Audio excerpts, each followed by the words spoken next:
कथा का आज तृतीय दिवस है, तीसरा दिन है। 2 दिनों से और आज तीसरा दिन है। हम सभी श्री राधा रानी की कृपा से इस परम पावन श्रीमद् भागवत कथा में का श्रवण पान कर रहे हैं।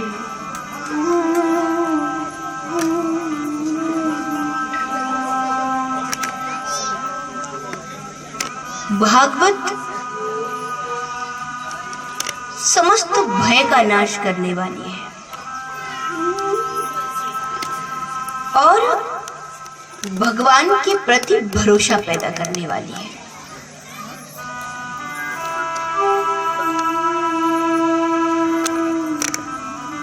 मैंने कहा था कि भा से भक्ति, गा से ज्ञान, वा से वैराग्य और ता से त्याग। भक्ति जीवन में हो पहला का। भागवत क्या देती है? भक्ति देती है। और भक्ति किसे कहा जाना चाहिए? भक्ति की 3 धाराएं हैं। जैसे त्रिवेणी में संगम होता है ना, गंगा, यमुना और सरस्वती का, तो ऐसे ही भक्ति की भी 3 धाराएं हैं। और वो 3 धाराएं कौन सी है? तो कहा भक्ति की पहली धारा है विश्वास। भगवान के प्रति विश्वास हो। विश्वास भक्ति पैदा करता है। विश्वासो फलदायक है। आपके जीवन में विश्वास है तो आपको फल मिलेगा। प्रहलाद को विश्वास था कि इस खंबे में भी परमात्मा है। और जब प्रहलाद को विश्वास था तो उस खंबे में से नरसिंह को प्रकट होना पड़ा। मीरा को विश्वास था कि मेरे सामने जो प्याला आया वो तो मेरे कृष्ण का प्रसाद है, मेरे कृष्ण का अमृत है वो। तो उस विष को भी अमृत होना पड़ा।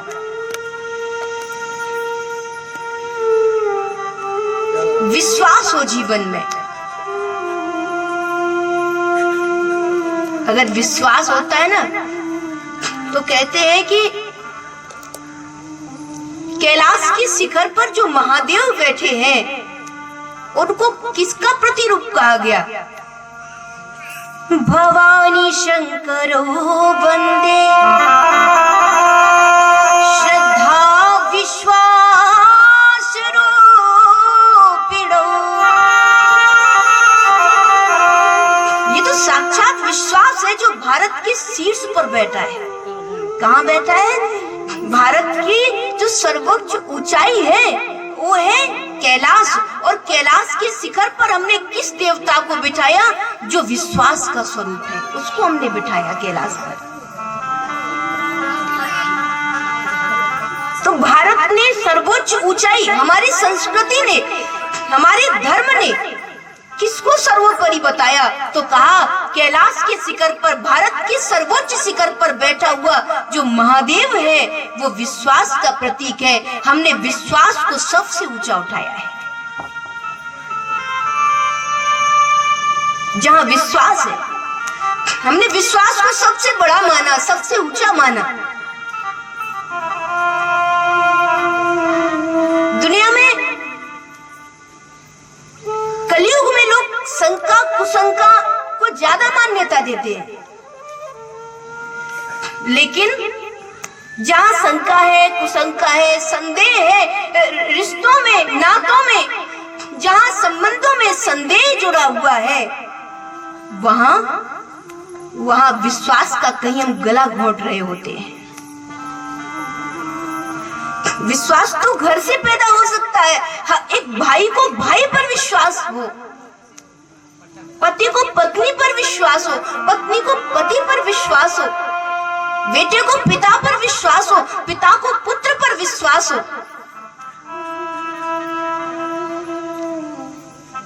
ये विश्वास ऐसा नहीं कि कहीं दूर से, आप यहीं से पैदा कर सकते हो, आप परिवार से पैदा कर सकते हो। विश्वास हो, प्रेम हो, समर्पण हो, ये आप घर से पैदा कर सकते हो। कहीं वन में जाने की जरूरत नहीं है। आप घर आपकी पहली पाठशाला है, घर आपके लिए पहला विद्यालय है जहां आप सबसे पहले सीखते हो, बाद में और कहीं सीखते हो। यद्यपि सीखने के लिए तो सारी दुनिया का अनुभव है, सारी दुनिया में आप घूमो, एक नए आपको अनुभव मिलेंगे, लेकिन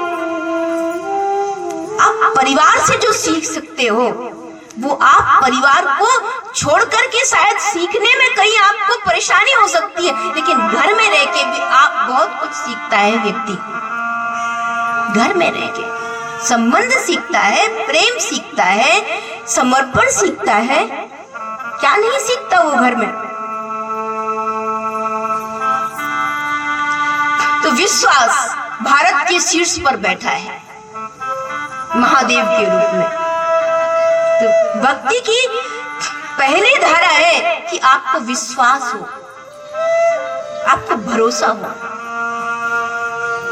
आप सोचिए, जिस समय समुद्र का मंथन किया गया, श्रीमद् भागवत में आया ना, समुद्र मंथन, समुद्र का मंथन किया गया तो उसमें से 14 रत्न निकले। तो सारे रत्न बांट दिए गए।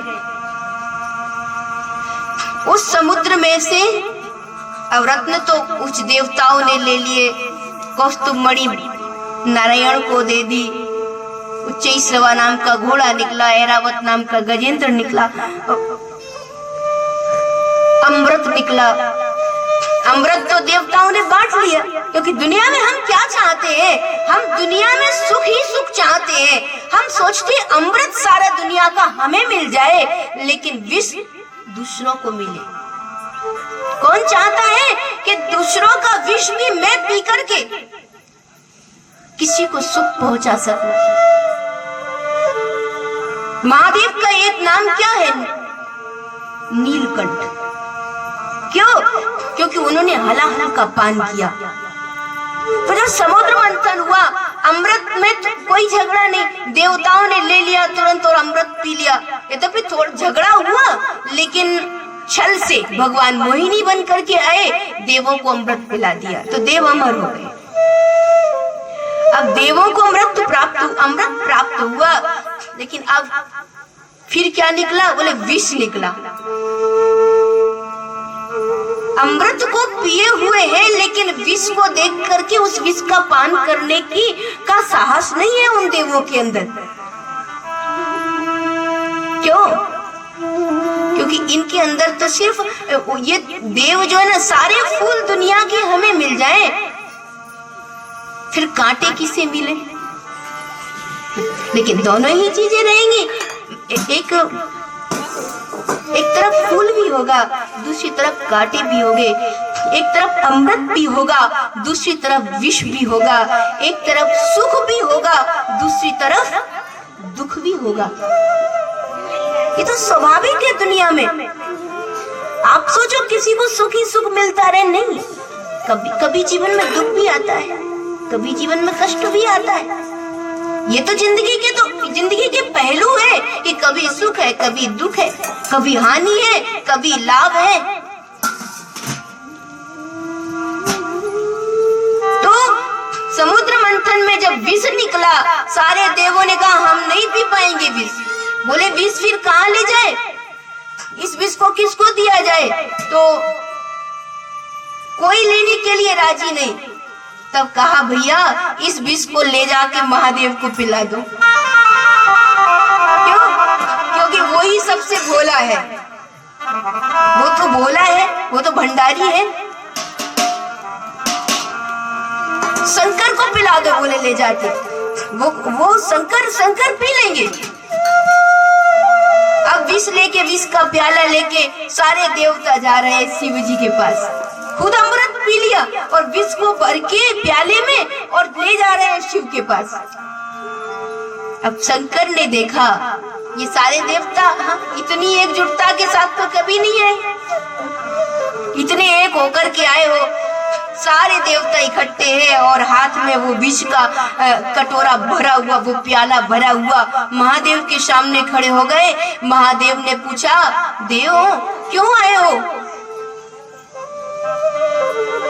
तो कहा, महाराज, उस प्याले की ओर इशारा किया।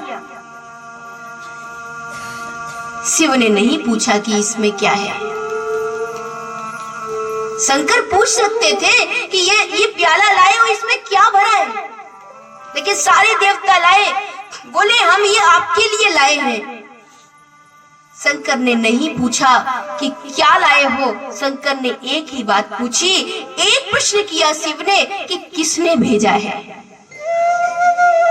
क्या लाए हो ये नहीं कहा, बल्कि ये कहा कि किसने भेजा है। और जैसे ही देवों ने कहा कि ये तो भगवान हरि ने भेजा है, तो शंकर ने जैसे ही सुना, शंकर ने उस प्याले को लिया हाथ में और पान कर गए।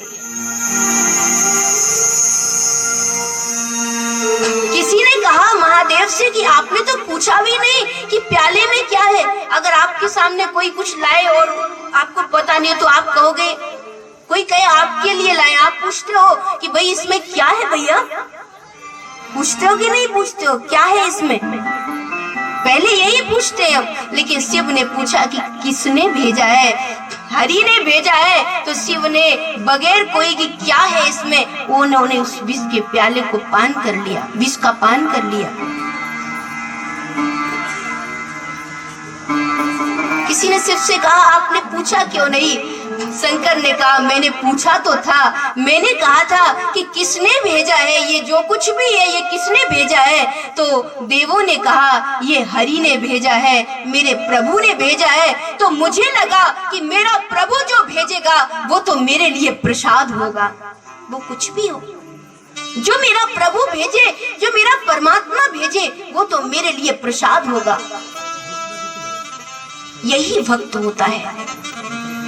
भक्त ये नहीं कहता कि मुझे सुख आता है, दुख आता है। भक्त ये नहीं कहता कि सुख आया है या दुख आया है। भक्त तो सिर्फ ये देखता है कि भेजने वाला मेरा परमात्मा है, और जब भेजने वाला मेरा परमात्मा है तो सुख हो या दुख हो, जो उसके दामन से होकर के आया है वो मेरे लिए सिर्फ और सिर्फ प्रसाद हो सकता है। तेरे दामन से जो आए, तेरे दामन से जो आए, उन हवाओं को सलाम। ए हरि, तेरी गोद से होकर के सुख आ रहा है तो वो भी मेरे लिए अमृत है। तेरी गोद से होकर के अगर दुख मुझ तक आ रहा है तो वो भी मेरे लिए अमृत है। सुख और दुख दोनों तुझसे होकर के आ रहे हैं, इसलिए मुझे सुख नहीं दिखाई दे रहा, मुझे दुख नहीं दिखाई दे रहा। दोनों परिस्थितियों में मुझे तो मेरा परमात्मा दिखाई दे रहा है। क्योंकि दुनिया में जो भी मिलता है परमात्मा आपको ये सोचकर कि वो परमात्मा ने हमें दिया है।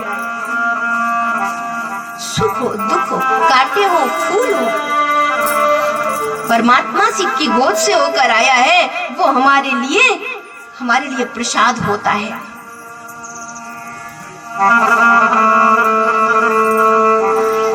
ऐसा मत सोचो, सुख में दुख में भगवान का नाम जपते रहो, और जब आप नाम जपते रहोगे सुख में, दुख में, हानि में, लाभ में, तो सुख दुख हानि लाभ में जो परमात्मा को चिंतन करता रहता है उसके लिए सुख दुख सब परमात्मा का प्रसाद हो जाता है, उसका भोग हो जाता है।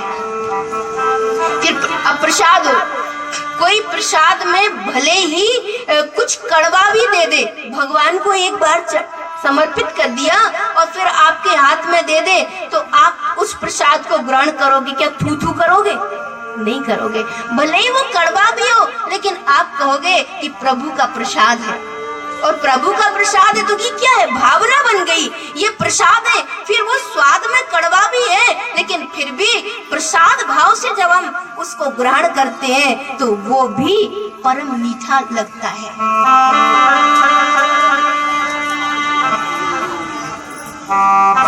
विश्वास से भर करके सुख दुख दोनों परिस्थितियों में जब आपके अंदर परमात्मा का भरोसा जिंदा रहता है, उस पर विश्वास जिंदा रहता है, तो निश्चय ही वो इस दुनिया में रहते हुए भी देव होता है। सुख दुख सब में परमात्मा को देखता है। महादेव तो अमृत में भी परमात्मा को देखते हैं, और विष का प्याला आ गया तो उसमें भी परमात्मा का प्रसाद है। ये ऐसा शंकर का व्यक्तित्व है। आए भगवान महादेव का नाम ले लें दो बार। हे विश्वनाथ तेरे भक्तों की नैया है तेरे हवाले, ओ शंकर डमरू वाले, ओ भोले डमरू वाले, ओ शंकर डमरू वाले, ओ भोले डमरू वाले। हे विश्वनाथ तेरे भक्तों की नैया तेरे हवाले, ओ शंकर डमरू वाले, ओ भोले डमरू वाले, ओ शंकर डमरू वाले। ओ भोले डमरू वाले।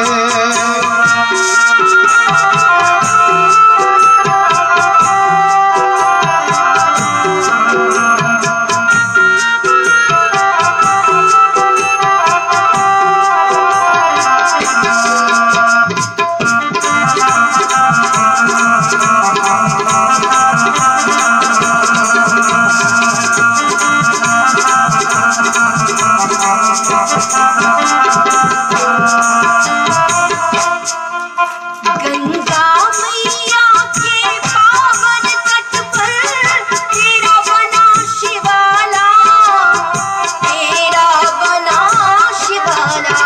गंगा मैया की पावन तट पर तेरा बना शिवाला, तेरा बना शिवाला। गंगा मैया के पावन तट पर तेरा बना शिवाला, तेरा बना शिवाला। गंगा मैया की पावन तट पर तेरा बना शिवाला, तेरा बना शिवाला। जहाँ ऋषि मुनि सन्यासी जपते हैं ओम नाम की माला, ओम नाम की माला। जहाँ ऋषि मुनि सन्यासी जपते ओम नाम की माला, ओम नाम की माला। जहाँ ऋषि मुनि सन्यासी जपते हैं ओम नाम की माला, ओम नाम की माला। है तन पर भस्मी और गले में नाग भयंकर काले, तो शंकर डमरू वाले, भोले डमरू वाले, ओ शंकर डमरू वाले, ओ भोले डमरू वाले। शंकर डमरू वाले, ओ भोले डमरू वाले, ओ शंकर डमरू वाले, ओ भोले डमरू वाले।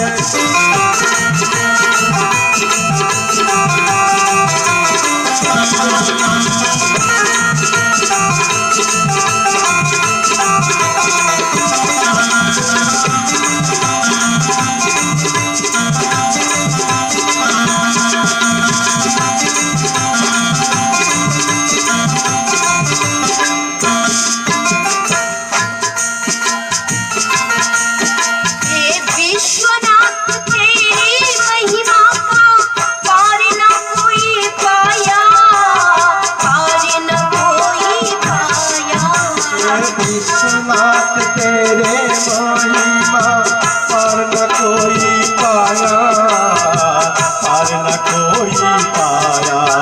हे विश्वनाथ तेरी महिमा का पार न कोई पाया, पार न कोई पाया। हे विश्वनाथ तेरी महिमा पर न कोई पाया, पर न कोई पाया। तुम भरते हो सबकी झोली जो द्वार तुम्हारे आया, द्वार तुम्हारे आया। तुम भरते हो सबकी झोली जो द्वार तुम्हारे आया, द्वार तुम्हारे आया। हे विश्वनाथ तेरी महिमा का पार न कोई पाया, पार न कोई पाया। विश्वनाथ तेरे महिमा पार न कोई पाया, पार न कोई पाया। तुम भरते हो सबकी झोली जो द्वार तुम्हारे आया, द्वार तुम्हारे आया। तुम तीन लोक के दाता हो ये जाने दुनिया वाले। ओ शंकर ताली बजाते हुए वाले, ओ शंकर डमरू वाले, ओ भोले डमरू वाले, ओ शंकर डमरू वाले, ओ भोले डमरू वाले। ओ शंकर डमरू वाले, ओ भोले डमरू वाले।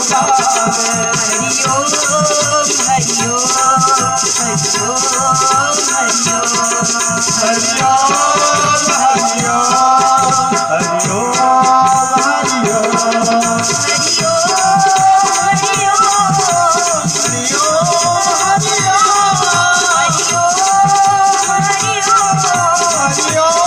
हरि ओम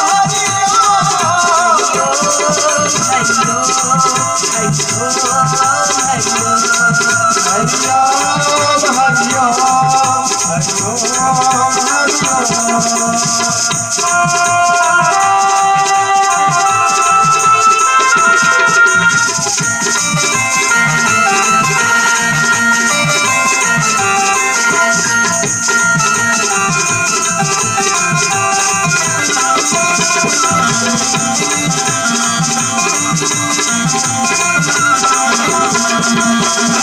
ओम हरि ओम हरि ओम हरि ओम। हरि ओम हरि बोलिए हरि ओम हरि ओम हरि ओम हरि ओम। विश्वनाथ तेरे भक्तों की नैया तेरे हवाले। ओ शंकर डमरू वाले, ओ भोले डमरू वाले, ओ शंकर डमरू वाले, ओ भोले डमरू वाले, ओ शंकर डमरू वाले, ओ भोले डमरू वाले। ओ शंकर डमरू वाले, ओ भोले डमरू वाले।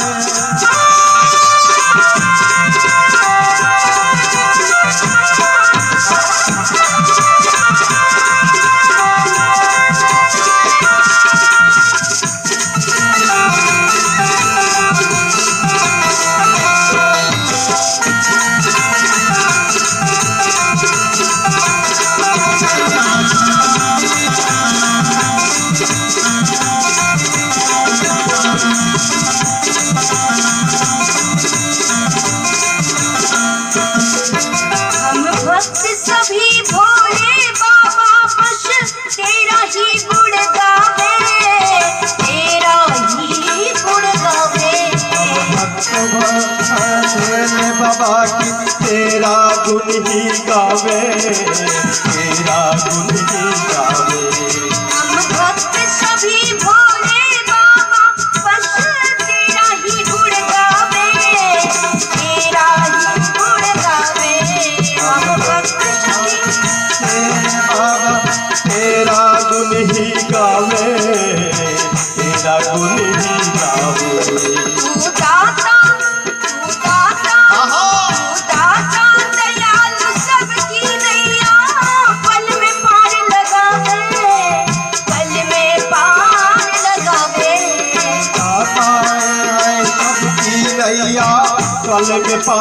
लगावे, पर में पार लगावे। दोनों हाथ ऊपर करेंगे सभी।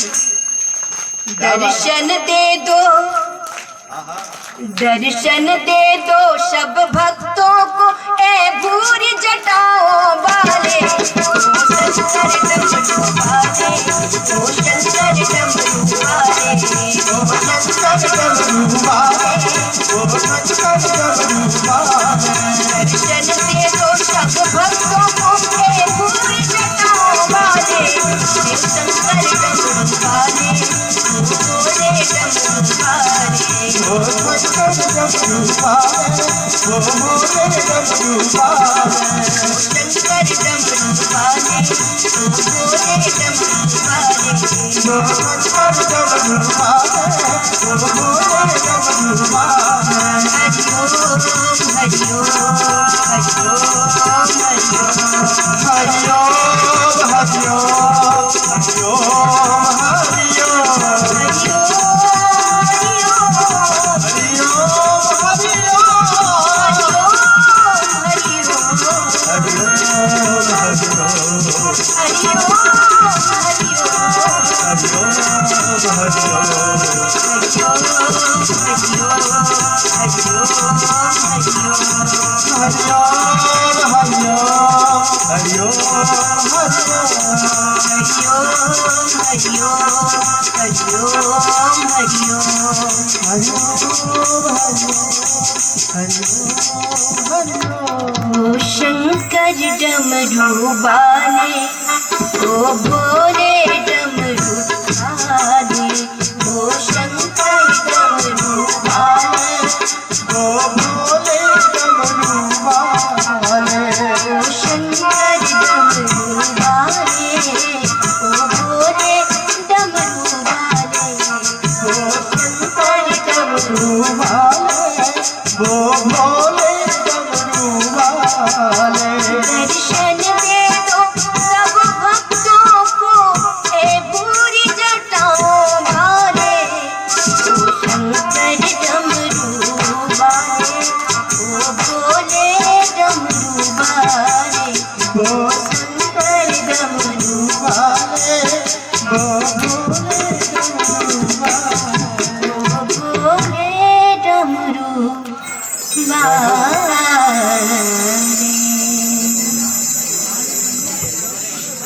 बोलिए महादेव की। कैलाश के शिखर पर बैठे हुए भगवान महादेव विश्वास के प्रतीक है। तो भारत की सर्वोच्चता पर जो बैठा है वो विश्वास है। हमने देव सबको माना, लेकिन महादेव हमने विश्वास को ही माना। ये विश्वास तो भक्ति की प्रथम धारा है। क्या? विश्वास। पहला विश्वास हो।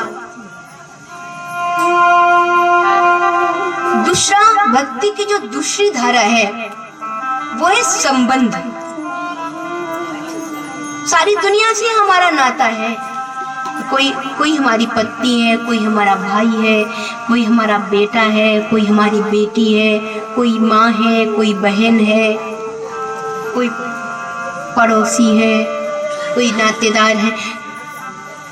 सबसे नाता हम जोड़ते हैं, लेकिन क्या कभी हम परमात्मा से नाता जोड़ते हैं? एक नाता भगवान से भी तो होना चाहिए। सबके ममता ताग बटोरी, मम पद मनहि बांधी बर डोरी।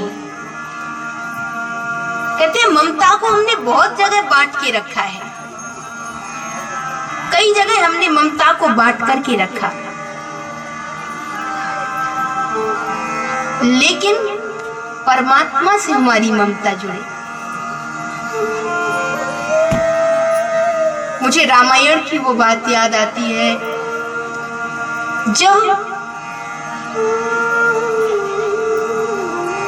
हनुमान जी को पकड़ लिया गया लंका में, और लंका में हनुमान जी को जब पकड़ा गया तो नागपाश में बांध कर ले जाया गया रावण के समक्ष। तो रावण ने कहा कि इस बंदर की पूंछ में आग लगा दो। बिल बोरी पट बांधी पुनि पावक देहु लगाई। बोले बंदर की पूंछ में आग लगा दो। हनुमान जी ने कहा भैया रावण से तू मेरी पूंछ में आग क्यों लगाना चाहता है? रावण ने कहा इसलिए लगाना चाहता हूं ताकि तेरी पूंछ जल जाए। तेरी पूंछ, क्योंकि मैं जानता हूं कि बंदर जो होता है ना, उस बंदर की जो ममता होती है वो पूंछ में होती है। बंदर की ममता उसकी पूंछ में होती है। तो रावण ने कहा कि अगर बंदर की ममता पूंछ में होती है तो इसकी ममता को ही जला दो। अब पूंछ में आग लगाई तो पूंछ में ऐसी आग लगाई कि हनुमान जी ने सारी लंका को जला दिया, लेकिन हनुमान जी की पूंछ नहीं जली। उलटी पलटी लंका सब जारी, कूदी परा पुनि सिंधु मझारी।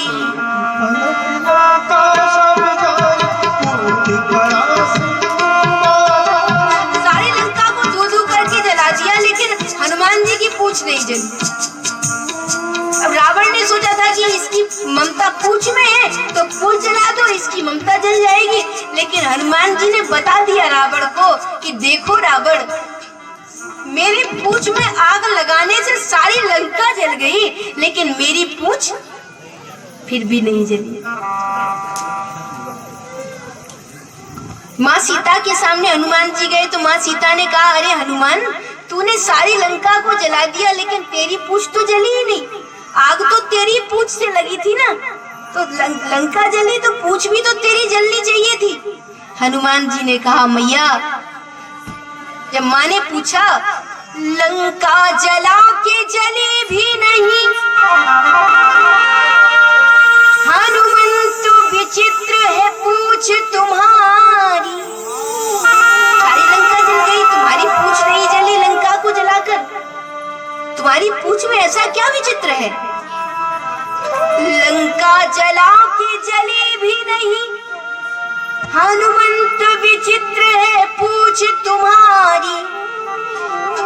कौन सा जादू है या में भरो, हंसी पूछती है मिथिलेश कुमारी। कौन सा जादू है या में भरो, या इसमें कौन सा जादू है तुम्हारी पूंछ में तो लंका को जला के भी नहीं जली? बोले कपि, तब हनुमान जी बोले कपि ही राघव आगे है। बोले दिल में रघुनाथ जी बैठे हैं, श्री राम जी बैठे हैं। बोले कपि ही राघव आगे है, पीछे है पूंछ विचित्र है भारी। बानर को भला पूछता कौन, श्री राम के पीछे है पूंछ हमारी। हनुमान ने कहा मैया, मेरी पूंछ कैसे जल सकती थी और क्यों जल सकती थी? क्यों? मेरे दिल में श्री राम बैठे हैं, मेरी पूंछ पीछे है। जहाँ राम आगे हो उसकी पूंछ को कौन जला सकता है उसकी? और फिर रावण ने मेरी ममता को जलाना चाहा, पूछ नहीं मेरी ममता। और रावण नहीं जानता उसकी ममता तो इस लंका में, इस सोने चांदी की लंका में थी, उसकी ममता तो इस धन दौलत में थी, लेकिन मेरी ममता तो रघुनाथ जी के चरणों में है, और वो कैसे जल सकती है?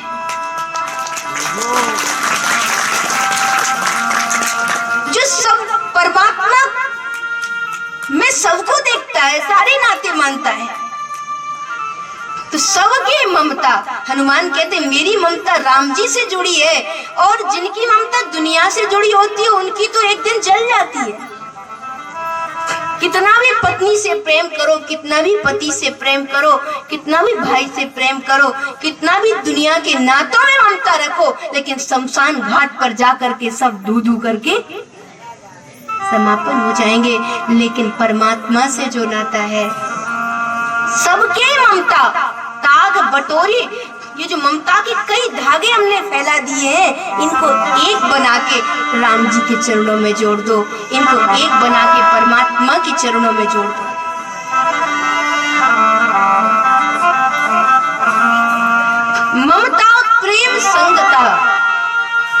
ममता प्रभु के चरणों में होनी चाहिए, फिर वो ममता अमिट हो जाएगी, कभी न मिटने वाली।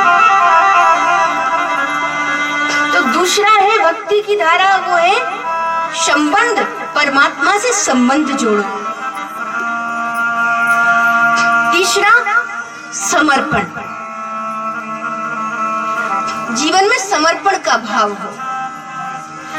ये नहीं कि हम सब कुछ समेटना चाहें, जिनके अंदर समर्पण का भाव होता है ना, वो तो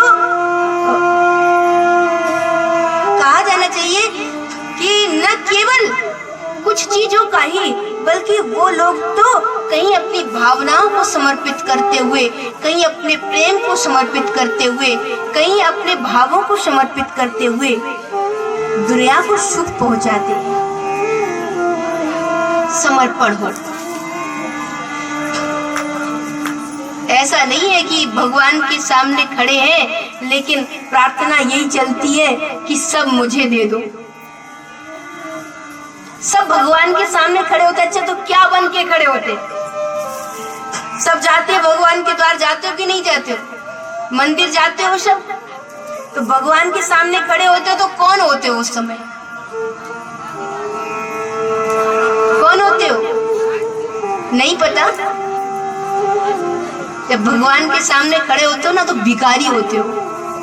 क्या होते हो? भिखारी होते हो। कोई आवे तो बेटा मांगे, कोई आवे तो दौलत मांगे। कबीर ने बहुत अच्छी बात कही, कोई आवे तो बेटा मांगे, यह गुसाई दीजिए जी। कोई आवे तो दौलत मांगे, हम पर कृपा कीजिए जी। कहे कबीर सुनो भाई साधु, अंधों का क्या कीजिए जी। ये जो भगवान के सामने हम खड़े हो जाते हैं तो भिखारी बन के खड़े हो जाते हैं। तो भगवान भी कहता है कि जितने भी आते सबके सब भिखारी ही आते। कोई जाके कहता है कि भगवान मैं आपके लिए ये लाया हूं, नहीं, जाके सीधे बस मांगना शुरू कर देते हैं, हमें ये दो, हमें वो दो। पर एक बात याद रखना कि भगवान उन्हें प्रेम करता है जो भगवान के सामने भिखारी बन करके खड़ा नहीं होता, बल्कि समर्पित भक्त बन करके खड़ा होता है, जिसके अंदर समर्पण होता है। सब तेरा है, ऐ परमात्मा, सब तेरा है, मेरा क्या है? जिसे मैंने मेरा मेरा कहा वो तो एक दिन छूट गया। जिसे मैंने अपना माना, काल एक डाकू की तरह, काल एक लुटेरे की तरह आया और मुझसे मेरा सब कुछ लूट कर ले गया। मैं क्या बचा करके रख पाया? कुछ भी नहीं। समर्पण भाव हो। तेरा तुझको अर्पण क्या लागे मेरा, तेरा जय जगदीश हरे, स्वामी जय जगदीश हरे। लेकिन हम क्या करते, मंदिर में भी जाते ना, मंदिर में जाके खड़े हो गए भगवान के सामने। अब जूता कहाँ उतार करके आए? कहाँ उतारा जूता? अपना सीढ़ियों पे उतारा। अब सीढ़ियों पे जूता उतारा तो बहुत सारे लोग दर्शन कर रहे हैं, और अब चिंता है, सामने तो भगवान के खड़े हैं, लेकिन भगवान के सामने खड़े हैं, चिंता किसकी है मन में? मेरा जूता रखा है। तो एक और देख रहे हैं भगवान की तरफ, तो कह रहे हैं मात पिता तुम मेरे। अब आधा कह रहे हैं मात, और पीछे देख रहे हैं जूते की तरफ, पिता तुम मेरे। आप माता हो तो वो पीछे पिता है। तो ऐसा नहीं, भगवान के सामने खड़े हो, लेकिन मन में क्या चल रहा है? मैं तो स्पष्ट कहती हूँ भैया कि भगवान के सामने खड़े हो तो पूजा नहीं चल रही होती है, मन में जूता चल रहा होता है। क्या चल रहा होता है? मन में जूता चल रहा होता, कहीं कोई ले न जाए, कहीं कोई नया जूता। ओ भैया ऐसे। हाँ, एक बात और बता देती हूँ, यहाँ भी आए तो अपने अपने जूते चप्पलों को संभाल के रखना। और अपने पास ही रखो। मैं नहीं कहूंगी कि आप वही उतारो, आप अपने पास ही रखो ताकि जूते पे आपका मन न रहे। बोला 4 घंटे कथा सुनी तो बोला चारों घंटे वो पूजा भगवान की नहीं हुई, वो तो चारों घंटे बाद में जूते की पूजा हो रही है मन में। ऐसा नहीं, पास नहीं रखो। और पूरा समर्पण भाव होना चाहिए भगवान के प्रति। आप मेरे हैं, मैं आपका हूँ। भगवान ये नहीं कि भगवान कोई आपसे ये कह रहा हो कि आप उसका नाम किसी नियम से ही लो। नहीं नहीं, भगवान कोई दरोगा नहीं है जो डंडा लेकर के आपको कह रहा हो कि ऐसे ही नाम ले सकते हो। भगवान का नाम आप कहीं भी ले सकते हो, कभी भी ले सकते हो। बस आपका मन कोरा होना चाहिए, मन में कुछ और नहीं चलना चाहिए। हमारा मन, हमारी इंद्रियां परमात्मा के चरणों में समर्पित होनी चाहिए। तो समर्पण का मतलब क्या है? समर्पण का मतलब है कि आपकी आंखें परमात्मा को देखना चाहें, आपके कान उसको सुनना चाहें, आपकी रचना, आपकी जिह्वा उसको गाना चाहे। इसको कहते हैं समर्पण। आपके पैर उसकी ओर दौड़ना चाहे, उसको कहते हैं समर्पण। तो ये समर्पित भाव, ये समर्पण का भाव कि आप ही मेरे लिए सब कुछ है। तो भक्ति की तीसरी धारा है समर्पण, परमात्मा के प्रति बगैर किसी मांग के समर्पण हो। तो भिखारी बनकर हम भगवान के सामने खड़े होते हैं, पर भगवान कहता है कि तू मेरे सामने भिखारी बनकर के खड़ा है, मैं तुझे क्या दूं? जो भगवान के समक्ष खड़ा होता है तो भगवान भी ये कहता है मेरे लिए क्या लाए हो? क्या कहता है भगवान कि क्या मेरे लिए लाए हो तुम? ये मैं नहीं कह रही हूं कि भगवान आपसे मांगता है, ये हमारे शास्त्र कह रहे हैं, ये हमारे पुराण कह रहे हैं कि कुछ देने से पहले परमात्मा आपसे कुछ मांगता है, कुछ देने से पहले। क्या मांगता है वो? आप देखो, भगवान जहां भी गए वहां पहले मांगते हुए गए। क्या करते हुए गए? जहां भी गए भगवान मांगते हुए गए। क्या है तुम्हारे पास? पहले मुझे दो। कर्ण के पास गए तो कर्ण के पास मांगते हुए गए।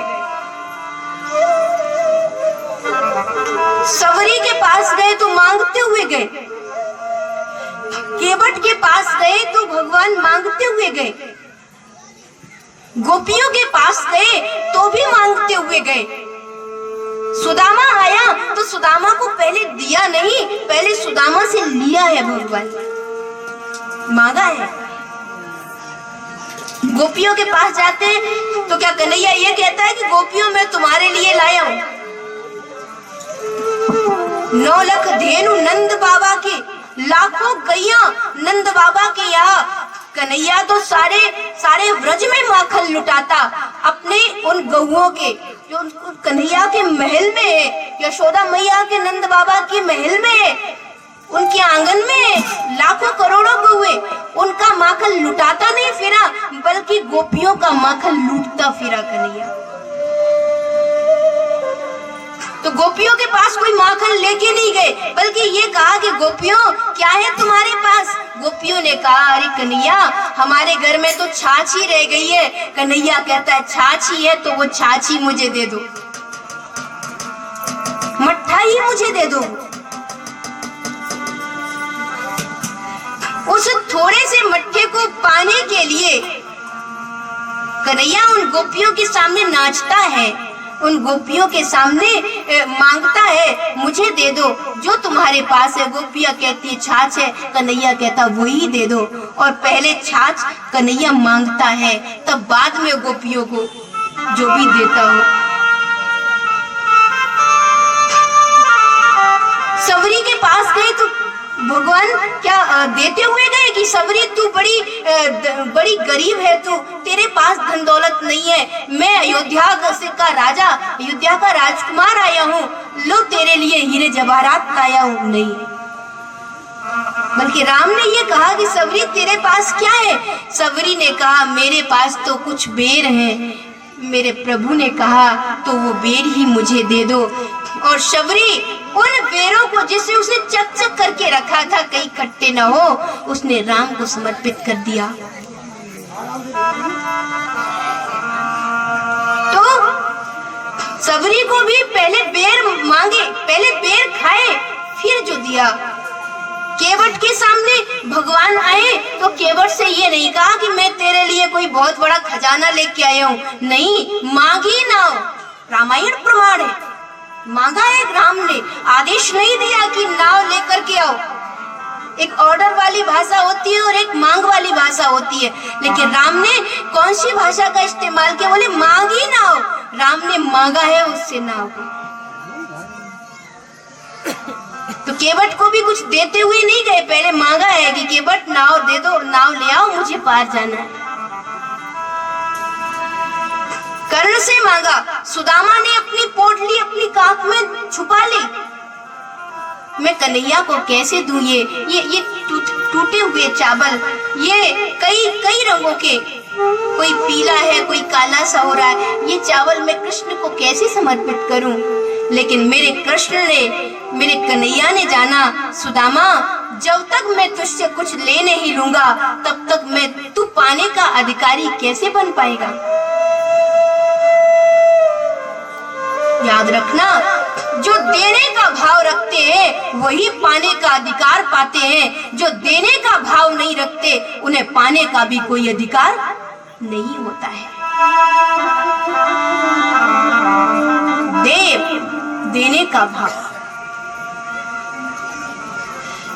एक बार एक व्यक्ति ने महात्मा बुद्ध से कहा कि मेरे पास देने के लिए कुछ भी नहीं है। महात्मा बुद्ध ने कहा तुम झूठ कहते हो, तुम्हारे पास देने के लिए बहुत कुछ है। उस व्यक्ति ने कहा मैं तो गरीब हूँ, मेरे पास क्या हो सकता है? बुद्ध ने कहा तू दे सकता है, किसी रोते हुए की ओर मुस्कुरा करके तू उसे मुस्कान दे सकता है, किसी गिरते हुए को हाथ पकड़ के उठाकर तू उसे अपना हाथ दे सकता है, किसी हतोत्साहित व्यक्ति की पीठ थपथपाकर तू उसे साहस दे सकता है, जिसे सारी दुनिया ठुकरा रही हो तू उसको गले लगाकर उसे प्रेम दे सकता है। फिर तू ये क्यों कह रहा है कि तेरे पास देने को कुछ भी नहीं है? देने के लिए दुनिया में दौलत की जरूरत नहीं होती। जो ऐसा सोचते हैं कि मेरे पास देने के लिए कुछ भी नहीं, सच्चे अर्थों में वो जान ही नहीं पाते कि परमात्मा ने हमें कुछ ना देकर के भी बहुत कुछ दे दिया है। आप मुस्कान दे सकते हो, आप साथ दे सकते हो, आप साहस दे सकते हो, आप किसी को प्रेम दे सकते हो, आप किसी को प्रशंसा दे सकते हो। बस भाव होना चाहिए कि मैं किसी को दूं।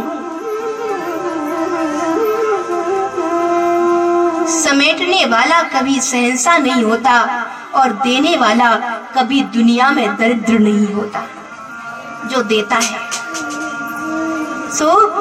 जीवन में हमेशा परमात्मा के सामने भिखारी बनकर खड़े मत हो, बल्कि ये कि मैं परमात्मा को कुछ दे दूं।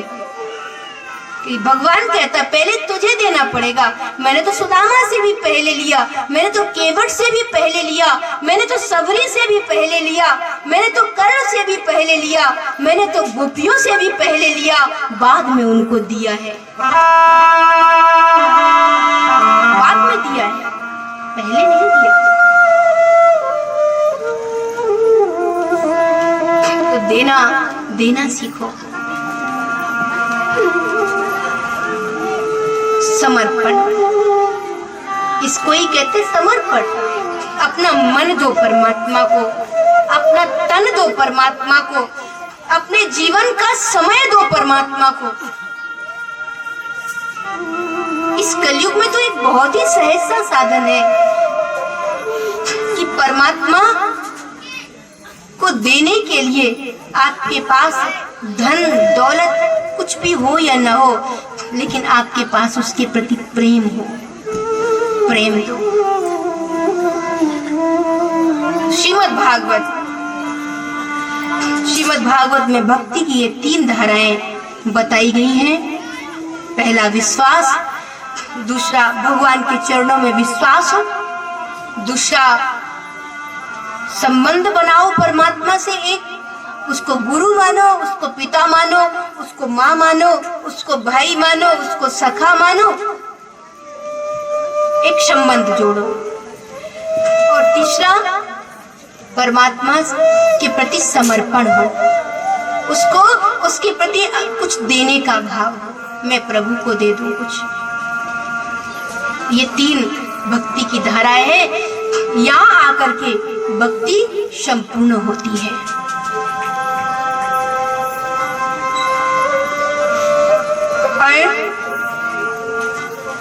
आप देखिए श्री सुखदेव जी महाराज आए हैं किसके लिए? परीक्षित के लिए आए हैं। परीक्षित क्या है?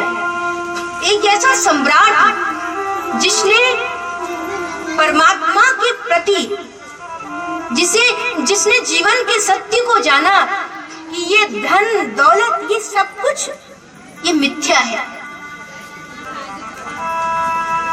यद्यपि हम कहते हैं, सरल है कहना कि धन दौलत सब मिथ्या है, पर फिर भी मोह को छोड़ पाना बड़ा कठिन है। मोह कब छूटेगा? तो कहा मोह तब छूटेगा जब आप परमात्मा के प्रति राग पैदा करोगे। परमात्मा से जब प्रेम जुड़ेगा, ममता जुड़ेगी, तो दुनिया से ममता कम होने लगेगी। लोग कहते हैं कि छूटता नहीं है। घर कैसे छूटे? बोले परिवार कैसे छूटे? वो धन दौलत से प्रेम कैसे छूटे? छोड़ने की जरूरत नहीं है, बस परमात्मा को पकड़ने की जरूरत है। धीरे धीरे सब कुछ न के बराबर लगने लगेगा, तुच्छ लगने लगेगा। परमात्मा ही सबसे बड़ी दौलत है। धनवंता सोई जानिए, जाके राम नाम धन होए। इस दुनिया में वही संपत्तिवान है जिसने परमात्मा के प्रेम रूपी धन को, उसके नाम रूपी धन को कमाया है। सुखदेव जी महाराज परीक्षित के समक्ष आए हैं। क्या लेकर के आए हैं? तो कहा कथामृत लेकर के आए हैं। क्व सुधा क्व कथा लोके, क्व काचः क्व मणिर्महा। कहाँ अमृत और कहाँ कथा? देवता आ गए सीधे। ये देवताएं हाथ में अमृत लेकर, देवों ने कहा ये अमृत आप ले लो और कथामृत हमें दे दो। परीक्षित अमृत ले ले, कथामृत हमें मिल जाए। लेकिन परीक्षित ने जब सुना, परीक्षित ने सुखदेव की ओर देखा। मैं जानना चाहता हूँ कि स्वर्ग का अमृत मिलकर क्या मिलता है और कथामृत से क्या मिलता है। कहा स्वर्ग का अमृत पान करोगे तो अमर हो जाओगे। स्वर्ग का अमृत पीने से अमर तो हो जाओगे, लेकिन पुण्यों का क्षरण होगा। पर ये कथामृत जो है, ये कथामृत जीवन को परमानंद से भर देगा। कोई आपसे मणि के बदले में आपको कांच दे तो क्या आप लोगे? नहीं। तो यही कहा क्व सुधा क्व कथा लोके, क्व काचय क्व मणिर महान। कहाँ सुधा, कहाँ कथा, कहाँ कांच और कहाँ मणि? कोई तुलना ही नहीं है। तब श्री परीक्षित महाराज हाथ जोड़कर बैठे हैं।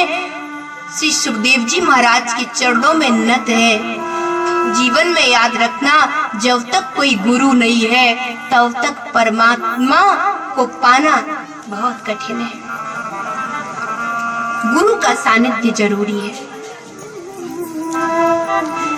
क्यों? क्योंकि गुरु नहीं होता जब तक, तब तक जीवन में गुरूर होता है। जब तक गुरु नहीं होता तब तक गुरूर होता है। लेकिन जिस दिन व्यक्ति गुरु के चरणों में गिर जाता है उस दिन गुरूर खत्म हो जाता है, अहंकार गिरता है। गुरु किस लिए? अहंकार गुरु के चरणों में समर्पित कर देना है, गुरु के चरणों में गिरा देना है। इसलिए दुनिया में कहीं भी व्यक्ति झुके या न झुके, लेकिन गुरु के चरणों में जब झुकता है तो अहंकार गिर जाता है। गुरु गोविंद दो खड़े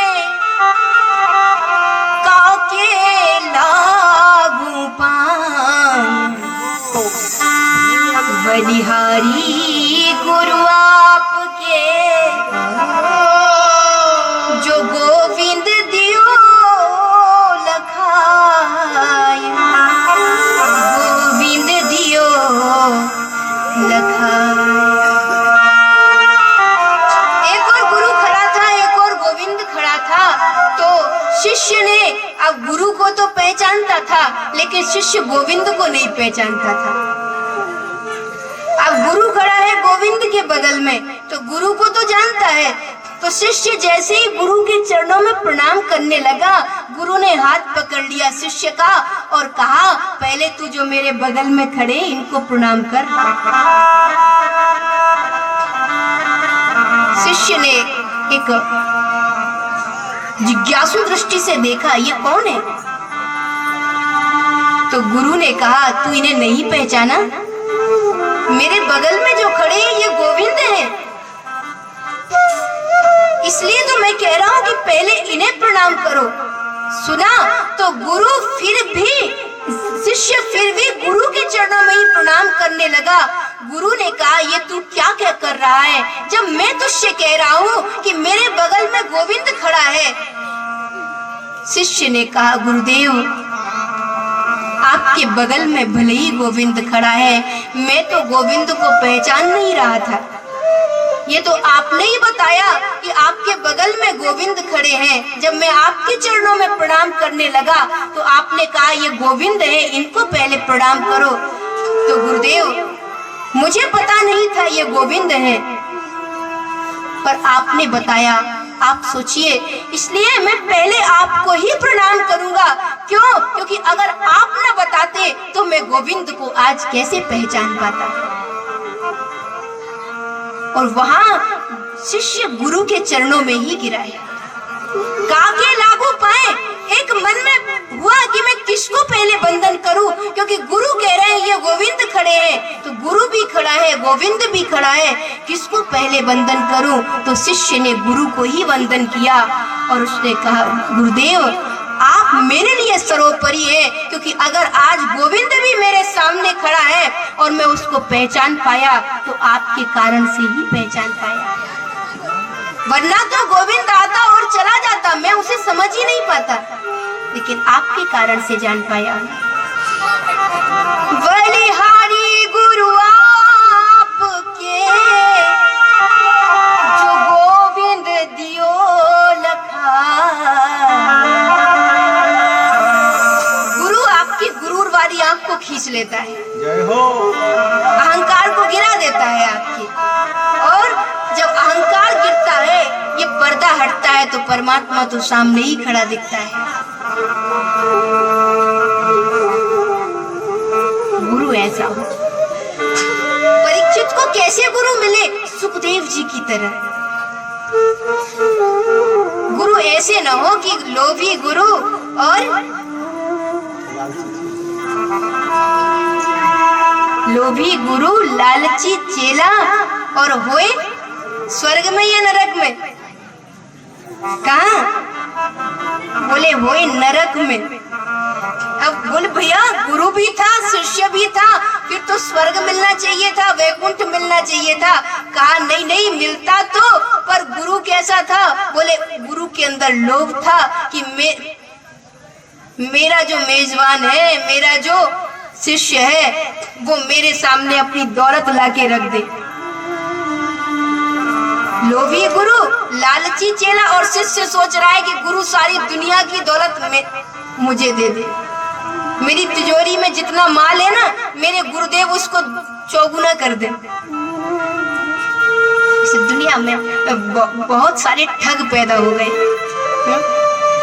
गुरु हो या नहीं हो, लेकिन बहुत सारे ठग जरूर दुनिया में पैदा हो गए, जो नोट दूना करने का चक्कर चला करके आप सोचते हो कि बढ़ेगा, लेकिन आपका सारा माल समेट कर ले जाते हैं।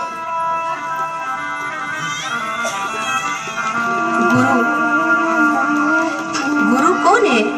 कहा जिसके सानिध्य में बैठने से आपका जीवन बदलने लगे, जिसके सानिध्य में बैठने से आपको आनंद मिलने लगे, जिसके चरणों में बैठने से आपके अंदर साहस भर जाए, वो गुरु होता है। सद्गुरु वैद्य वचन विश्वासा, गुरु वैद्य होता है, गुरु कर्णधार होता है, गुरु भवसागर में वो दृढ़ नौका की तरह होता है जो शिष्य को पार लगाता है। एक बार एक गुरु थे, तो उनका एक शिष्य था। तो जो शिष्य था गुरु का, वो शिष्य के बारे में बड़ी ख्याति थी, और ख्याति ये थी कि वो शिष्य गुरु ने सुना था कि मेरा जो शिष्य है वो ऐसी दवा बना लेता है जिससे सब लोग, यानी जिसको भी दवा पिला देता है मेरा शिष्य, वो एकदम से ठीक हो जाता है। अब शिष्य के बारे में सब जगह ख्याति थी, तो उस शिष्य के पास तो हजारों लोग रोजाना आते थे, और वो एक बूंद पिलाता था, और लोग आते थे बिल्कुल बीमार होकर, रोगी होकर के, लेकिन चंगे होके जाते थे। एक दिन गुरुजी बीमार पड़ गए, तो गुरुजी ने सोचा कि मेरा जो चेला है, मेरा जो शिष्य है, वो कोई ऐसी दवा बनाता है जिसकी एक बूंद ही बिल्कुल स्वस्थ बना देती है। तो गुरु ने सोचा मैं अपने शिष्य के पास ही चला जाऊं। गुरु शिष्य के पास पहुंचे, शिष्य से कहा बेटा मैं बड़ा बीमार हूँ कई दिनों से, मैंने सुना है तू कोई ऐसी दवा बनाता है और पिलाता है जिससे लोग बिल्कुल भले चंगे होके वापस लौटते। शिष्य ने कहा गुरुदेव सब आपकी कृपा है। गुरु ने कहा वो बूंद मुझे भी पिला दे। शिष्य गया और लेके आया वो दवा और गुरु को पिला दिया। अब गुरु एकदम स्वस्थ हो गए, घर आश्रम पर वापस लौट गए। एक बार पुनः बीमार हुए तो उन्होंने सोचा ऐसा करते हैं कि अपने शिष्य से वो दवा बनाने की पद्धति ही सीख आते हैं, कैसे वो दवा बनाता है वही सीख लेता हूँ, तो मैं भी लोगों को पिलाने लगूंगा तो मेरा भी नाम हो जाएगा, मेरा भी चमत्कार हो जाएगा। अब शिष्य के पास गुरु गए और जाकर के कहा बेटा तू वो दवा जो तू पिलाता है सारी दुनिया को, जो भी आता है बीमार रोगी कष्ट में, तू उसे दवा पिलाता, उसको बनाने का नुस्खा मुझे भी बता दे। शिष्य ने सुना तो शिष्य मुस्कुरा दिया और मुस्कुराकर के शिष्य ने कहा गुरुदेव मैं तो सारी दुनिया को वही बूंदे पिलाता हूँ जो गुरु पूर्णिमा के दिन मैं आपके चरणों में जाके बैठता हूँ, तो गुरु पूर्णिमा के दिन आपके चरण धो करके जो मैं चरणामृत लाता हूँ उसी चरणामृत को सारी दुनिया को पिलाता हूँ और लोग स्वस्थ हो जाते हैं। गुरु ने सुना तो गुरु तो बड़े चमत्कृत हो गए। गुरुजी ने सोचा मेरे चरणों को धोकर के शिष्य जो ले जाता है उसको दुनिया को पिलाता है और लोग चंगे हो जाते हैं। तो गुरुजी वापस आश्रम लौटे, गुरुजी ने मुनादी पिटवा दी सब जगह, सब जगह अनाउंसमेंट करा दिया, बोले जो भी बीमार हो, रोगी हो, दुखी हो, कष्ट में हो, वो आए, उसे 2 बूंद मिलेगी और बिल्कुल स्वस्थ हो जाएगा। लोग अब आप तो जानते ही हैं कि प्रचार प्रसार का जमाना है, आप प्रचार करोगे तो भीड़ तो लगेगी ही। तो प्रचार किया बहुत, मैं ऐसी दवा बनाना जानता हूँ। लोग आए गुरुजी के पास भी, गुरुजी पिलाने लगे बूंदे, लेकिन कोई फायदा नहीं हो। ये जो दुनिया है ना, जितनी जल्दी लोग माला पहनाते उतनी जल्दी जूता भी दिखाते। क्यों? क्योंकि भैया प्रजातंत्र है, लोकतंत्र है। कब लोग माला पहना दें और कब लोग जूता लगा दें। तो गुरुजी की पहले तो बड़ी क्या थी, लोग आने लगे कि भाई वो भी बड़ी अच्छी दवा देते, लेकिन जब पी के जाने लगे तो कोई फायदा नहीं। तो वही लोग जो माला पहना रहे थे वो गालियां देने लगे। अब तो गुरुजी को बड़ा बुरा लगा। गुरुजी शिष्य के पास पहुंचे, बोले कि गुरुजी ने अपने पांव धो करके, अपने चरण धो करके कई मटके भर के रख लिए। अपने चरणों को धोकर सैकड़ों मटके पानी से उससे भरकर रख लिए। लोगों को पिलाते कोई चमत्कार नहीं। शिष्य के पास पहुंचे, तू क्या उसमें कुछ और भी डालता है? शिष्य ने कहा, गुरुदेव मैं तो कुछ और नहीं डालता, बस आपके चरणों को धो के लाता हूँ, वही पिलाता हूँ। फिर मैं पिलाता हूँ तो चमत्कार क्यों नहीं, और आप पिलाते हैं तो चमत्कार। शिष्य से कहा, तू पिलाता है तो चमत्कार क्यों है? तब कहा गया, किसी ने कहा ऐसा कैसे हो सकता है? तो कहा कि शिष्य जो चरणामृत लाता था वो सिर्फ गुरु के चरणों का अमृत नहीं होता था, बल्कि उसमें गुरु के प्रति श्रद्धा का अमृत घुला हुआ होता था। और जो श्रद्धा है वो दुनिया में सबसे बड़ा अमृत है। जो विश्वास है वो दुनिया में सबसे बड़ा अमृत है। और यही उस शिष्य ने कहा, गुरुदेव मैं तो आपका चरण अमृत, आपके चरण के जल को ही लाता हूँ, लेकिन हाँ मेरे हृदय में आपके प्रति जो श्रद्धा है वो श्रद्धा का अमृत जरूर इसमें घुल जाता है। याद रखना, दुनिया में कोई व्यक्ति चमत्कार नहीं कर सकता। ये मैं व्यासपीठ से आपको विश्वास दिलाती हूँ कि दुनिया में कोई व्यक्ति चमत्कार पैदा नहीं कर सकता। हमारी और आपकी श्रद्धा ही चमत्कार को पैदा कर देती है। आपके अंदर अगर श्रद्धा है तो वहाँ उस व्यक्ति से चमत्कार पैदा हो जाएगा। और अगर आपके अंदर श्रद्धा नहीं है तो कितना भी बड़ा संत, कितना भी बड़ा त्यागी, कितना भी बड़ा सन्यासी, कितना भी बड़ा साधु पुरुष आपके सामने आके खड़ा हो जाए, लेकिन आपको कुछ भी मिलने वाला नहीं है। क्योंकि जो मिलता है वो हमारी श्रद्धा के पात्र से मिलता है, हमारी श्रद्धा और विश्वास की योग्यता से मिलता है। तो गुरु आज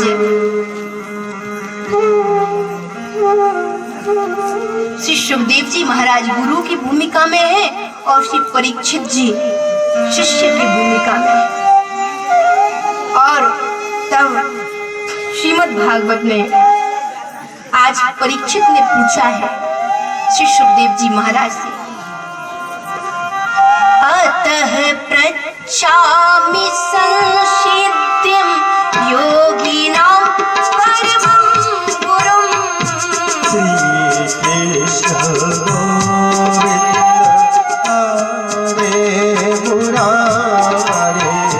अतः पृच्छामि संसिद्धिं योगिनां परमं गुरुं।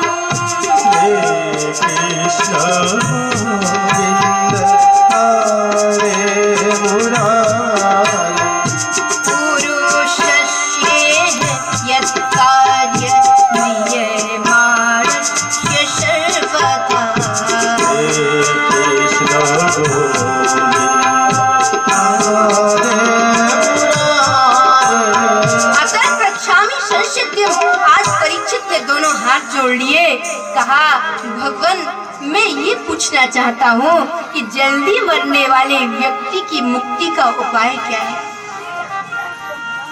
क्यों? क्योंकि मनुष्य की आयु छोटी सी है। कलयुग में मनुष्य की आयु कितनी है? 100 वर्ष। मनुष्य की 100 वर्ष आयु है कलयुग में। सतयुग में मनुष्य की आयु कितनी होती थी? 1 लाख वर्ष। त्रेता में आकर के 10,000 वर्ष रह गई, द्वापर में आके 1000 वर्ष रह गई, और कलयुग में आके आदमी व्यक्ति की आयु 100 वर्ष। इतनी छोटी सी आयु, इतनी छोटी सी जिंदगी है उसमें, और उसमें भी कोई 60 साल जी रहा है, कोई 80 साल जी रहा है, कोई 100 साल जी रहा है। 100 साल जीने वाले तो अब गिनतियों, उंगलियों पर गिने जा सकते हैं। इतनी छोटी सी आयु है मनुष्य की। मान लीजिए 80 साल भी जिया तो 20-25 वर्ष तो सोने में ही चले गए, 20-25 वर्ष कमाने में चले गए, बाकी के बचे 10-20 वर्ष तो फिर वृद्धावस्था आ गई, बोले बुढ़ापा आ गया, अब शरीर साथ नहीं देता, कई बीमारियां लग गई, कई चिंताएं लग गई, तो फिर भजन नहीं हो पाता।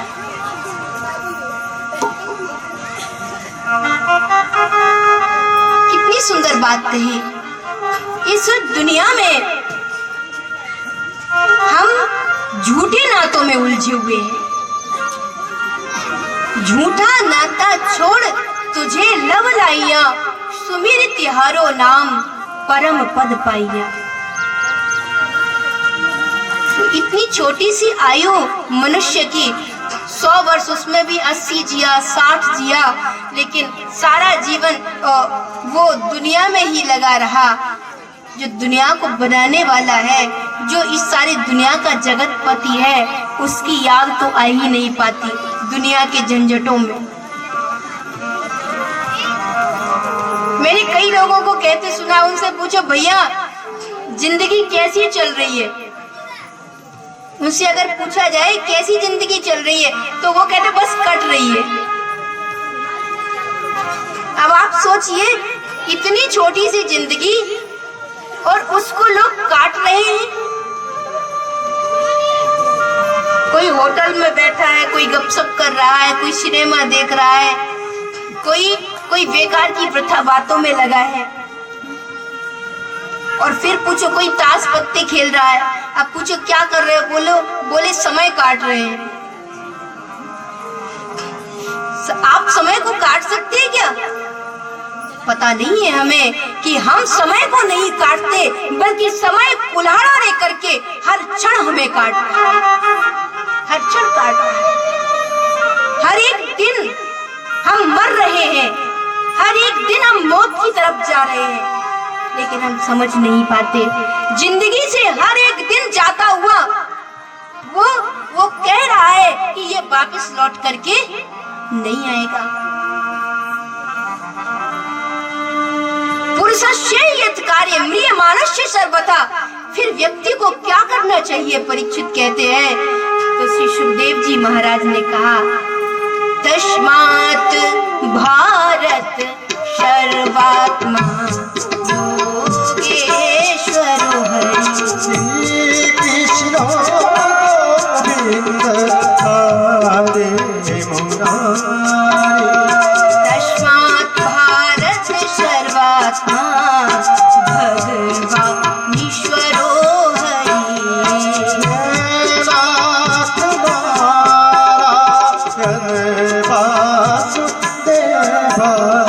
श्रोतव्यः कीर्तितव्यश्च स्मर्तव्यश्च चिताभयम्।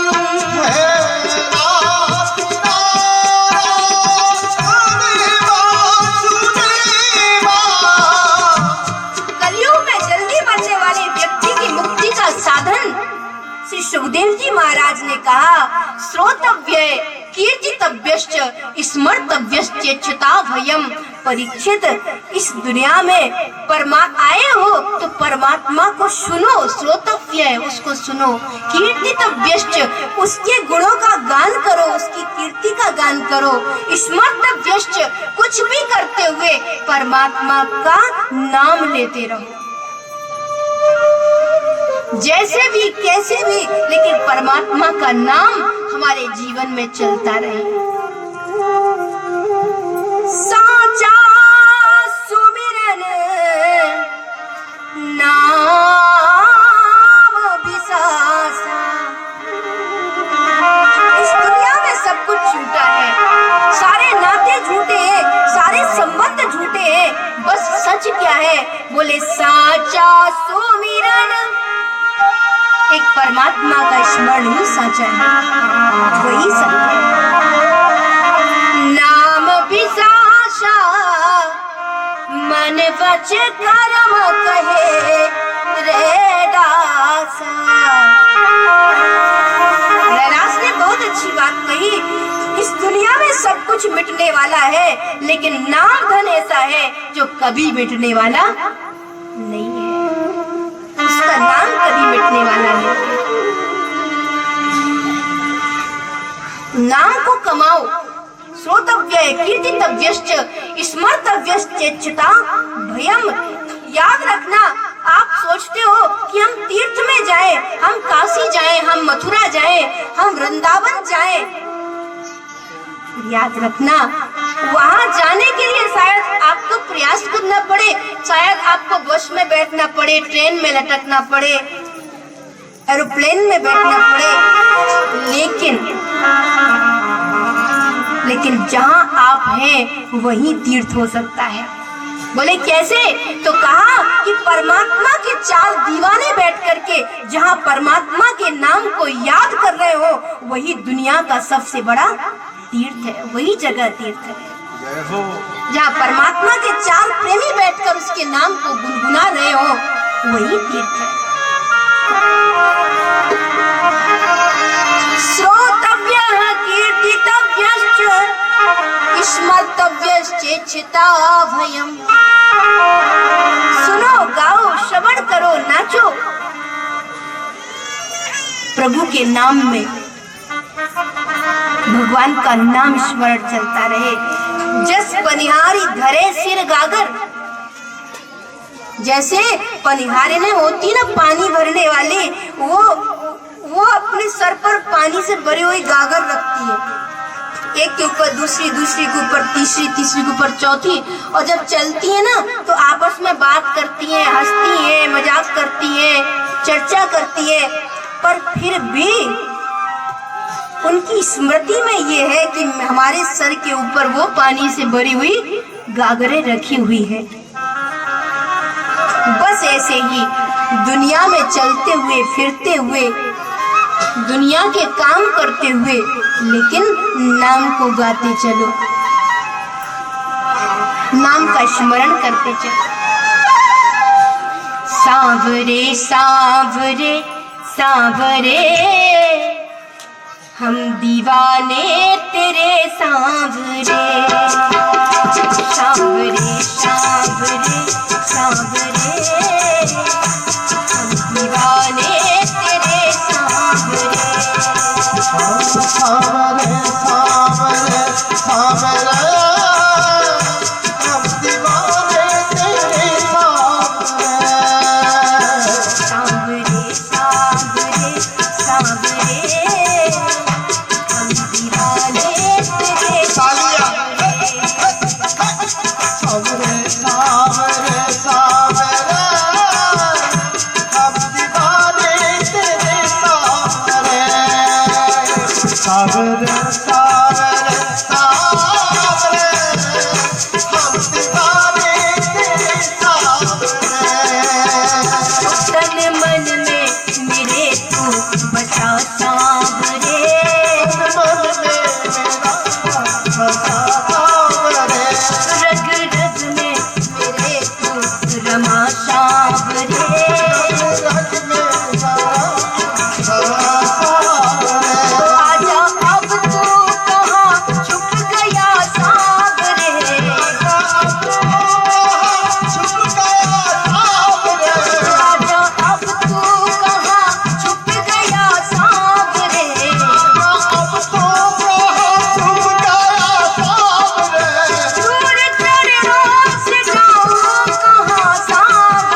में मेरे तू बसा सांवरे,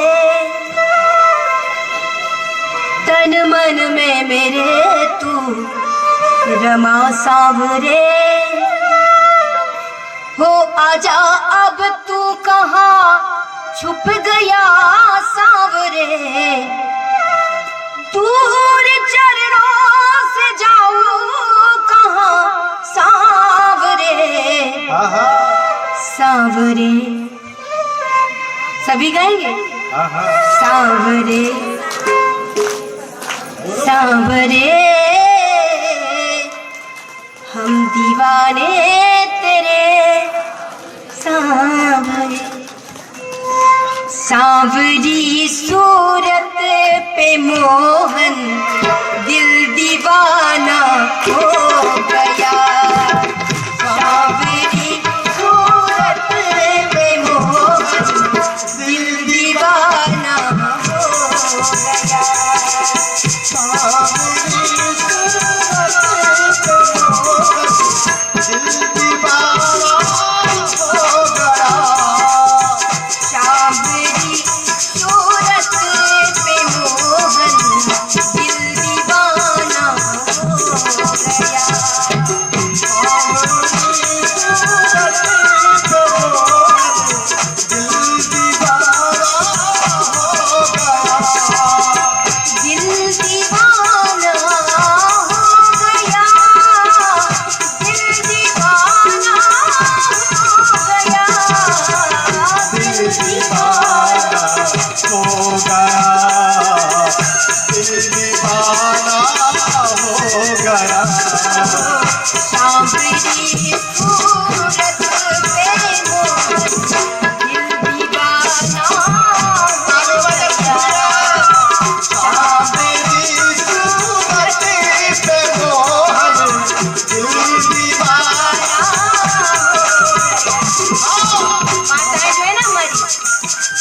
जितनी जोर से घर में अपने मुन्नू के पापा को डांटती है ना, उतनी जोर से तालियां बजाएंगे हैं।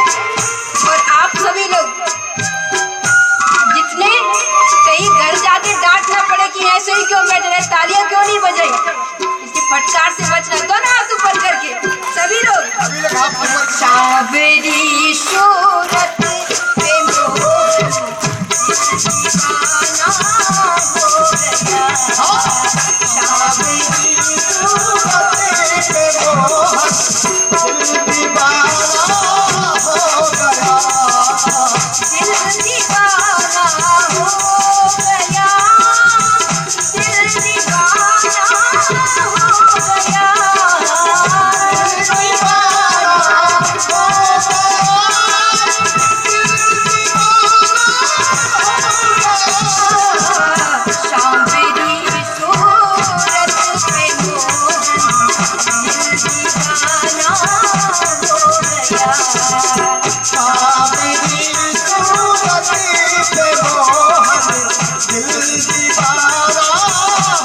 गया,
दूसरों में काजल लगे, एक तो तेरे नैना का दिल, दूसरा काजल लगे, एक तो तेरे नैना का दिल, दूसरे का चल लगे।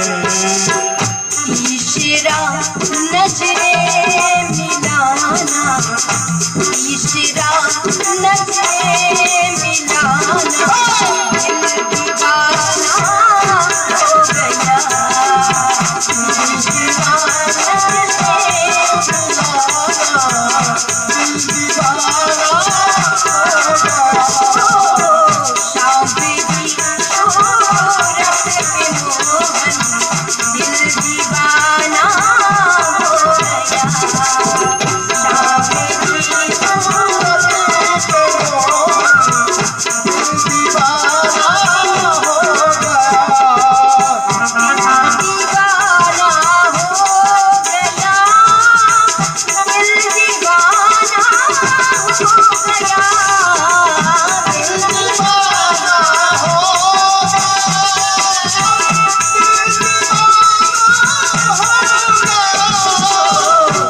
सांवरी सूरत पे मोहन, दिल दीवाना हो गया। सांवरी सूरत पे मोहन, दिल दीवाना हो गया।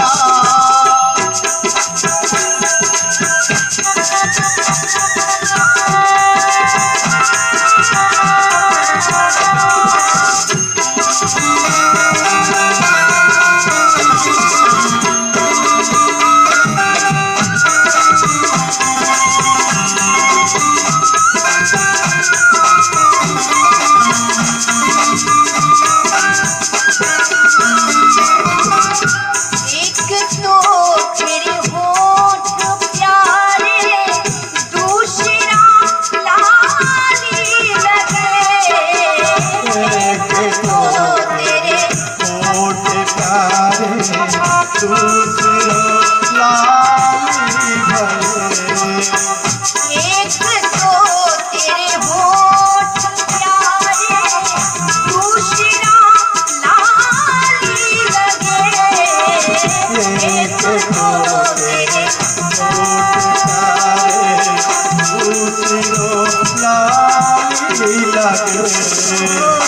तीसरा ये मुस्कुराना, तीसरा ये मुस्कुराना, दिल दीवाना हो गया।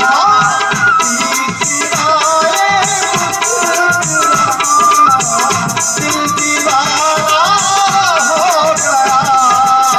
सांवरी सूरत पे मोहन, दिल दीवाना हो गया। सांवरी सूरत पे मोहन, दिल दीवाना हो गया।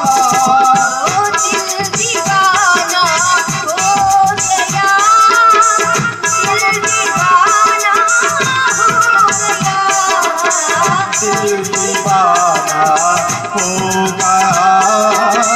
दिल दीवाना हो गया। सांवरी सूरत पे मोहन, दिल दीवाना हो गया। सांवरी सूरत पे मोहन, दिल दीवाना हो गया।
तीसरा मुरली बजाना दिल दीवाना हो गया।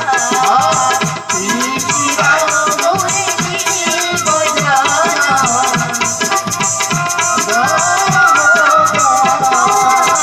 सांवरी सूरत पे मोहन दिल दीवाना हो गया।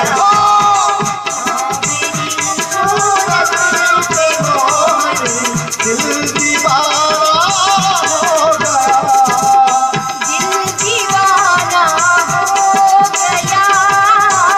दिल दीवाना हो गया। दिल दीवाना हो गया। दिल दीवाना हो गया। दिल दीवाना हो गया। सांवरी सूरत पे मोहन दिल दीवाना हो गया। सांवरी सूरत पे मोहन दिल दीवाना हो गया। सांवरी सूरत पे मोहन दिल दीवाना हो गया। सांवरी सूरत पे मोहन दिल दीवाना हो गया। सांवरी सूरत पे मोहन दिल दीवाना हो गया। सांवरी दीवाना हो गया। बोले कृष्ण कन्हैया लाल की जय। श्री राधा रानी की जय। जय जय श्री राधे।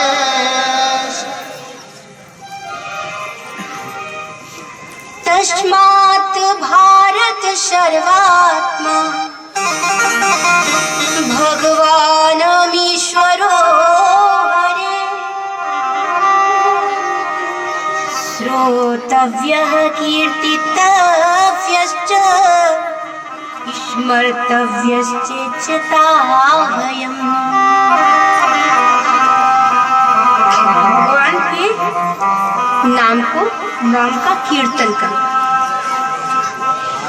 यत् फलम नास्ति तपसा न योगेन न समाधिना तत् फलम लभ्यते सम्यक कलौ केशव कीर्तनात्।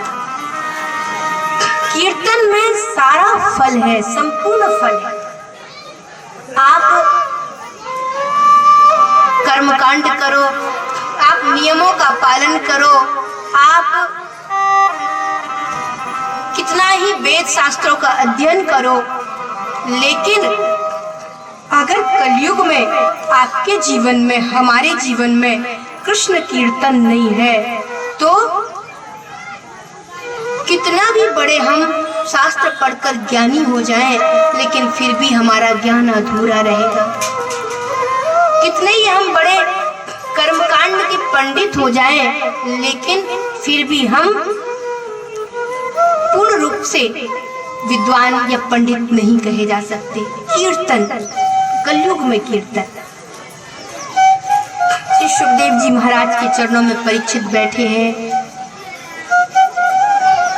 कलयुग में कीर्तन को मान्यता दी श्री सुखदेव जी महाराज ने और कहा, परीक्षित ने पूछा है भगवान मैं जानना चाहता हूँ, मैं भागवत धर्म जानना चाहता हूँ, भागवत धर्म क्या है। तो कहा कि भगवान नारायण ने सबसे पहले ब्रह्मा जी को यह भागवत धर्म उपदेश किया। 4 चतुश्लोकी भागवत उन्होंने ब्रह्मा जी को प्रदान की। ये जो ब्रह्मा जी है, बोले सृष्टि का कैसे निर्माण हुआ, सृष्टि का कैसे प्रादुर्भाव हुआ। आज सृष्टि की आदि में भी परमात्मा है, मध्य में भी हरि है और अंत में भी हरि है। आदि, मध्य और अंत नारायण है। जब कुछ नहीं था तब नारायण था, जब सब कुछ था तब भी नारायण है, जब कुछ नहीं रहेगा तब भी एक नारायण मौजूद रहेगा। एक बार भगवान नारायण बैठे हुए थे तो भगवान नारायण की नाभि से एक कमल का प्रादुर्भाव हुआ। नारायण कहते हैं जो जल में अयन करते हैं, नार कहते हैं जल को, जो जल में अयन करते हैं। तो सबसे पहले नारायण ने जल में शेषनाग के ऊपर अयन किया। नारायण और भगवान की नाभि से कमल निकला, कमल से ब्रह्मा जी का प्राकट्य हुआ। अब ब्रह्मा जी के कितने सर हैं? 4 सिर हैं, चारों दिशाओं में 4 सिर हैं। ब्रह्मा जी को सर घुमा के देखने की जरूरत नहीं है क्योंकि हर दिशा में उनका मुख है। तो चारों दिशाओं में ब्रह्मा जी ने देखा। ब्रह्मा जी ने सोचा मैं चारों दिशाओं को देख रहा हूँ, लेकिन मेरे देखते देखते चारों तरफ मैं कहां से प्रकट हुआ ये मैं देख ही नहीं पाया। तो उन्होंने उस कमल के तंतु में प्रवेश किया, उस कमल के नाल में प्रवेश किया, नीचे से ऊपर, ऊपर से नीचे गए, लेकिन ब्रह्मा जी जान नहीं पाए। तो एक सप्तभुजा 2 वर्ण प्रकट हुए, त और प। तो ब्रह्मा जी ने जाना कि मुझे तप करना चाहिए, जब मैं तप करूंगा तो मुझे पता चलेगा। और तब ब्रह्मा जी ने तप किया और तप करने पर साक्षात स्वयं नारायण भगवान प्रकट हुए और ब्रह्मा की ओर देखा। ब्रह्मा जी ने जाना कि मेरी उत्पत्ति का कारण स्वयं भगवान नारायण ही है। भगवान नारायण ने कहा ब्रह्मा जी से कि मैंने आपको विधाता बना दिया, अभी कुछ भी नहीं है, अंडर स्वेद जरायुज किसी भी तरह का जीव इस दुनिया में नहीं है, लेकिन आपको बनाना है, आपको सृष्टि का निर्माण करना है। ब्रह्मा जी ने कहा कि अगर मैं सृष्टि का निर्माण करूंगा तो कहीं मेरे मन में अहंकार ना हो जाए कि सृष्टि को बनाने वाला तो मैं हूँ, तो मेरे अंदर अभिमान ना हो। तो आप मुझे कोई ऐसा ज्ञान दीजिए जिससे सृष्टि का निर्माण करने पर मुझे ये ना लगे कि संपूर्ण कर्ता धर्ता मैं हूँ, ये मैं है, यही अभिमान है। तो तब भगवान नारायण ने ब्रह्मा को चतुश्लोकी भागवत प्रदान किया, भागवत धर्म का निरूपण किया। तो इस सृष्टि के निर्माण की सृष्टि कथा आती है, श्री नारायण ही सब में है, आदि में भी, मध्य में भी और अंत में भी। इस सत्य को जीवन में हमेशा समझना है। जब हम नहीं थे तब भी परमात्मा था, जब हम हैं तब भी परमात्मा है, और हमारे जाने के बाद भी जो मौजूद रहेगा वो परमात्मा ही है। इसलिए इस दुनिया का जो सत्य है वो परमात्मा है। यही कारण है कि भागवत की शुरुआत में जो सर्वप्रथम श्लोक कहा गया उसमें यही कहा गया कि सत्यम परम धीमहि, सत्य को सर्वोपरि रखा गया। किसी देव की पहले वंदना नहीं की गई, जो पहली वंदना की गई वो सत्य की वंदना की गई। सत्य ही शाश्वत है, सत्य हमेशा है, हमेशा रहेगा।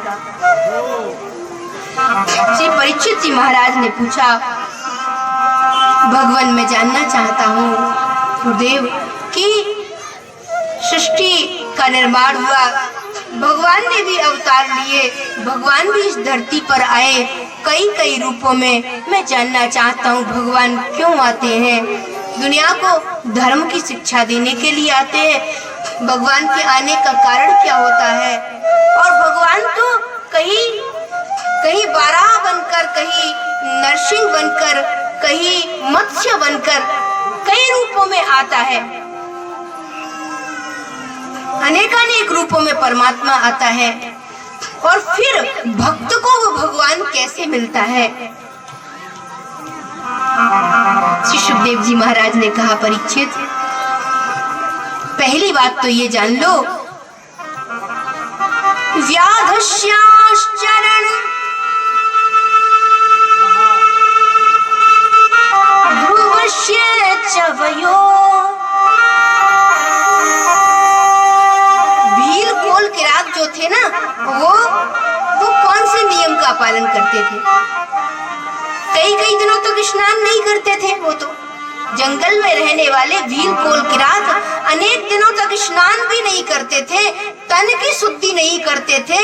उनको भी परमात्मा कैसे मिल गया? तो कहा कि परमात्मा तन की शुद्धि नहीं, बल्कि वो आपके मन की शुद्धि देखता है। व्याधस्यास चरणं ध्रुवस्य च वयो विद्या गजेंद्रस्य का। गजेंद्र के पास कौन सी विद्या थी जो उसे भगवान मिले? गजेंद्र ने तो कोई विद्या, कोई किसी पाठशाला में गया क्या? वो किसी स्कूल में गया शिक्षा लेने के लिए? व्याधस्याश्चरणं ध्रुवस्य च वयो विद्या गजेंद्रस्य का जातिर्विदुरस्य यादवपते रुग्रस्य किम पौरुषम्। का जातिर्विदुरस्य यादवपते। विदुर की जाति कौन सी थी? हे परीक्षित, हे यदुकुल के गौरव परीक्षित, मैं यही कहूंगा। श्री सुखदेव जी महाराज कहते हैं कि विदुर की क्या जाति थी? दासी पुत्र थे विदुर, लेकिन दासी पुत्र विदुर वो भी भगवान उनके घर गए। रुग्रस्य किम पौरुषम्, लेकिन फिर भी उन्होंने भगवान को पाया।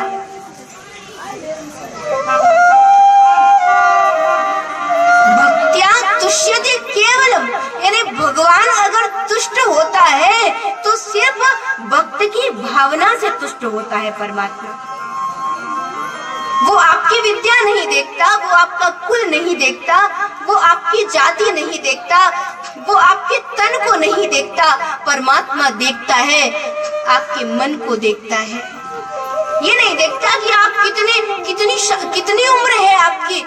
बोले 1000 साल जिए तो उसी को परमात्मा मिले? कहा नहीं, जो 5 वर्ष के ध्रुव को वो मिल गया, 5 वर्ष के ध्रुव को मिल गया। नन्हे से प्रहलाद